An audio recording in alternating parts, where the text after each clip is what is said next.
pisa el acelerador. La 4T ha pisado de una manera poco ortodoxa el máximo en velocidad para meterle mano a la Constitución, para reformarla a capricho, a placer y de manera muy desasiada sobre las rodillas legisladores que no leen siquiera lo que votan. Así legislaron, es un decir, la reforma al Poder Judicial, así impulsaron la reforma de supremacía constitucional para que sea inatacable, inimpugnable cualquier cosa escrita por la mayoría artificial, la construyeron de manera artificial, la mayoría calificada de Morena y aliados, tanto en Cámara de Diputados como en el Senado. Así le pasaron tijera a los órganos autónomos y se los echaron ya al plato, y así van avanzando con nuevas leyes, con nuevas reformas enviadas por la presidenta Sheinbaum, y parece que con ese mismo desaseo están también buscando que el paquete económico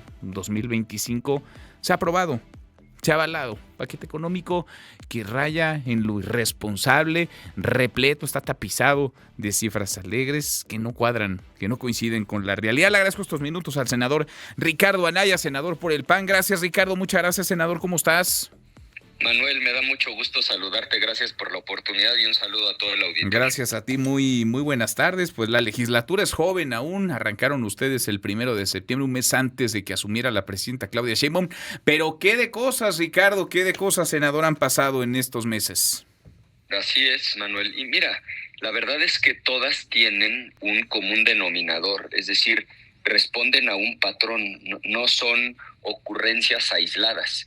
Si tú revisas como decías, reforma judicial, el tema de prisión preventiva oficiosa, la militarización, la desaparición de los órganos autónomos, todo esto persigue el mismo objetivo, que es transitar hacia un régimen de corte autoritario. Implican todas estas reformas concentrar el poder, eso es lo que tienen en común. O sea, lo primero que hizo Morena fue, a la mala, hacerse de la mayoría calificada del poder legislativo. Tú sabes perfectamente bien que no tenían mayoría calificada en el Senado, la construyeron a la mala, con prácticas gangsteriles. Y una vez que hicieron eso, arrancó esta dinámica. Primero, para colonizar el Poder Judicial, para eso diseñaron la reforma judicial, para que el Poder Judicial ya no sea un contrapeso y lo puedan controlar, porque no es que no hiciera falta, claro que hacía falta una reforma en materia de justicia en México, pero esa reforma se diseñó para tomar el control. Y una vez que tenían el control, o una vez que estaban ya en camino de poder controlar el Poder Judicial, hacen, por ejemplo, esta reforma de supremacía constitucional. ¿Para qué? Para que nuevamente cualquier reforma que ellos hagan no pueda ser impugnada. Entonces, si te fijas, vuelve a responder al mismo patrón, es eliminar contrapesos. Luego viene la eliminación de los organismos autónomos, señaladamente el caso del INAI. Pues claro que no les gusta que los ciudadanos, los periodistas, los activistas pidan información, entonces acaban con ese contrapeso, de tal forma que cuando ves las reformas en su conjunto, pues queda clarísimo que lo que está sucediendo es que vamos transitando de manera acelerada hacia un régimen de corte autoritario, Manuel. Ahora, lo preocupante en esto, porque sí, parece una ruta muy bien definida, muy bien trazada y que van caminando, van recorriendo a paso acelerado, senador, lo preocupante es que no parece haber quien les ponga diques de contención, quien pueda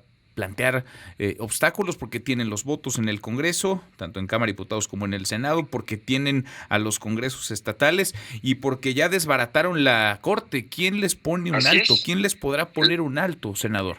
La realidad es que ya no hay contrapesos en México. Eso es exactamente lo grave. Mira, desde mediados de los 1700, cuando Montesquieu escribió aquel libro sobre el espíritu de las leyes, de ahí viene esta idea de la división de poderes. Es decir, en la historia de la humanidad no siempre ha sido así, que tengamos un poder ejecutivo, un legislativo y un poder judicial. Lo que decía este pensador francés es que el ser humano, por naturaleza, todos los seres humanos, tú, yo, quienes nos están escuchando, por supuesto también los de Morena, el ser humano tiene una tendencia a abusar del poder. Y por eso el poder debe controlar al poder. De ahí viene esta idea de la división de poderes. El problema es que hoy en México ya no hay contrapesos, porque Morena controla el Ejecutivo, controla el Legislativo, está en vías de controlar el Poder Judicial, está desapareciendo los organismos autónomos. Tu pregunta es muy buena. ¿Qué te queda cuando ya no hay contrapesos? Pues te quedan dos cosas. Por un lado, una cosa que se llama autocontención, que implica autolimitarnos, es decir, cuando quien tiene el poder se autolimita. El problema aquí es que lo que estamos viendo es todo lo contrario de la autolimitación. Lo que estamos viendo es más bien el abuso del poder, porque están usando el poder para acumular más poder y para seguir desmantelando los equilibrios. Y esto la verdad es que no le conviene a nadie, Manuel, porque en el largo plazo ya lo vivimos en México, lo hemos visto en muchas partes del mundo, pues el poder corrompe y el poder absoluto tiende a corromper de manera absoluta. Entonces, lo que suele suceder, y tristemente es probable que eso termine pasando en México, es que este régimen, una vez que ya no tenga contrapesos, empiece a caer en todo tipo de excesos. ¿Qué queda al final? Pues el voto de la gente, que cuando esos excesos empiecen a provocar problemas, y hay unos que no están muy lejos, o sea, cuando tú das cuenta del paquete económico, de la reforma judicial, todo eso va a tener impacto en la economía. Bueno, cuando a la gente le empiece a doler en el bolsillo, cuando la gente vea que no están dando resultados en materia de seguridad, bueno, pues es probable que la gente busque otra alternativa. Pero me parece que das en el clavo cuando preguntas ¿y quién los puede hoy detener? Sí. Pues la realidad es que en el corto plazo, Manuel, nadie, porque no hay contrapesos en México ya. No los hay, y los que existen están muy debilitados, ¿no? Porque a final de cuentas tienen pocas herramientas, tienen pocos dientes. Desde luego, ustedes desde el Congreso podrán ganar el debate, pero perderán las votaciones. Los medios de comunicación, indudablemente, pues haremos lo que nos toca, mostrando la realidad, contextualizándola, informando, pero hasta ahí llega, digamos, nuestra tarea, y también hasta ahí nuestro alcance. Todo hombre que tiene poder se inclina por abusar del mismo, decía Montesquieu, rescatando lo que mencionabas. Ricardo, estoy platicando con el senador del PAN, Ricardo Anaya. ¿Los contrapesos será que podrán venir desde fuera, desde el extranjero? Pienso en Donald Trump, por ejemplo, que asumirá la presidencia de los Estados Unidos el 20 de enero. Pienso en las inversiones, en las empresas que no están llegando a nuestro país por esta incertidumbre, por este desmantelamiento del Poder Judicial. ¿Será que entonces van a los factores externos a fungir como contrapeso, Ricardo? Los contrapesos son algo positivo, y creo yo que el caso particular de la presidencia de Trump, pues más que un contrapeso, más que una solución, es una amenaza adicional, porque la realidad es que con estas reformas que ellos han puesto en marcha, han establecido incertidumbre jurídica. Y aquí y en China, cuando no hay certidumbre jurídica, se desacelera la inversión. Y cuando se desacelera la inversión productiva, pues la economía crece menos. Cuando la economía crece menos, hay menos pago de impuestos. Y cuando hay menos pago de impuestos, el gobierno recauda menos dinero. Eso ya está sucediendo en nuestro país. Y en un momento más, si te parece, hablamos un poco del déficit fiscal, pero ahí hay un problema enorme, porque vamos en ruta de endeudamiento irresponsable. Ahora, la llegada de Trump puede agravar las cosas de manera inmensa. Tomemos en cuenta solo una de las amenazas que él ya públicamente ha planteado, que es establecer aranceles a México. Es decir, que todo producto mexicano que se vendiera en Estados Unidos tuviera que pagar 25% de arancel. Primero hay que creerle, porque esto ya lo hizo con China. Y China es la segunda economía más grande del mundo. Entonces, si ya lo hizo con un país como China, pues me parece que sería ingenuo pensar o afirmar que es imposible que cumpla con esa amenaza. Pero, ¿dónde está el problema?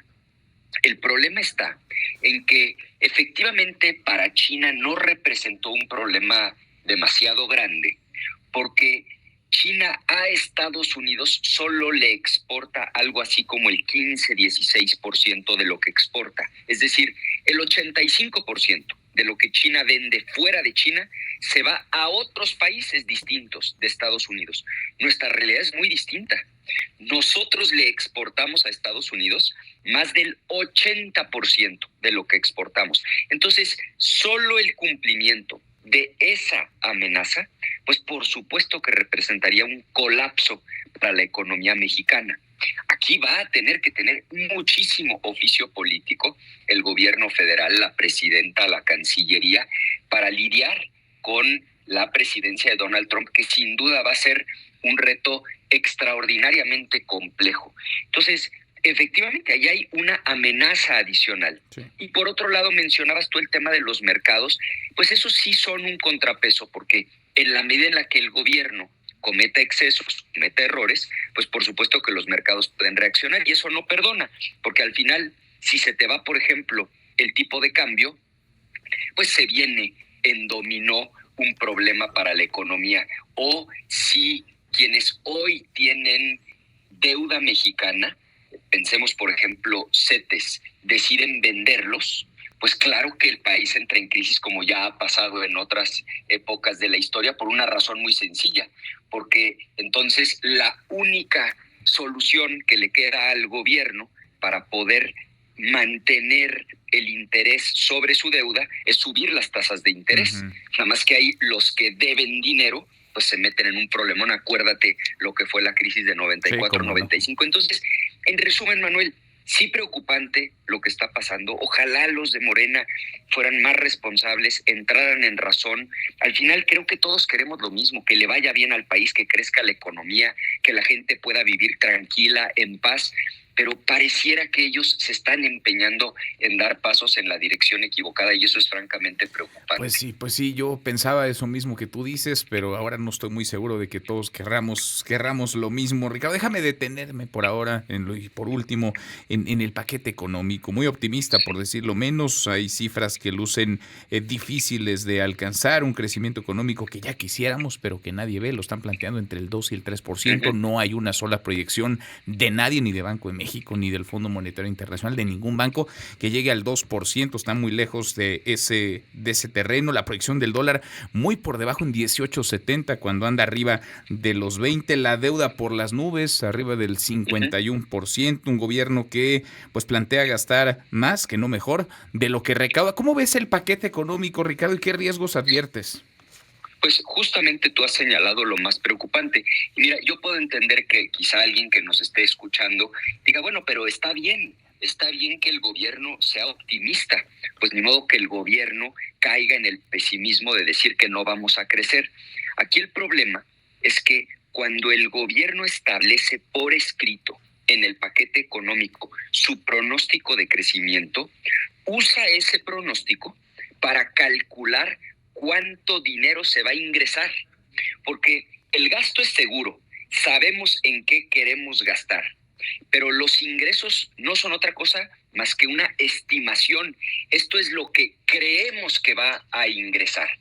Y si tú te fijas en los 9 billones de pesos que están pretendiendo gastar, es muy fácil identificar de dónde pretenden obtenerlos.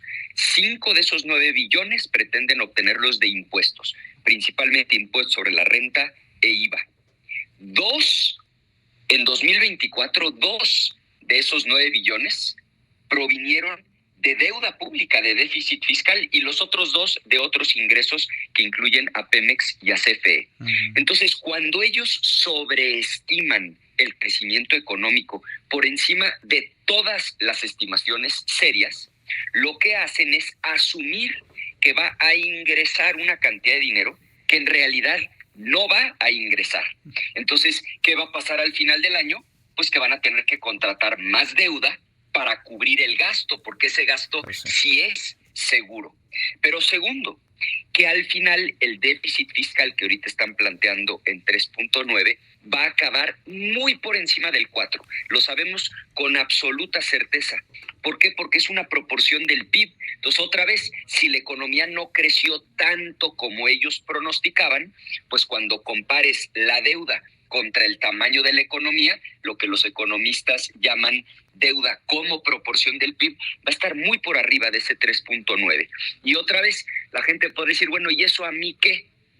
Bueno, pues que si la deuda sigue creciendo a esa velocidad, los mercados pueden reaccionar y el día que haya una crisis, ahí ya alcanza a todas las personas. Entonces, sí hay cifras alegres que son muy preocupantes porque están estimando un crecimiento que todos sabemos no va a ocurrir, no porque lo digamos tú y yo, sino porque hay estimaciones serias de organismos internacionales, de organismos nacionales, y nadie trae las cifras que trae Hacienda. Entonces, sí es preocupante lo que estamos viendo. Y una segunda cosa preocupante en el paquete es pues que prácticamente todos los rubros prioritarios obtienen menos recursos.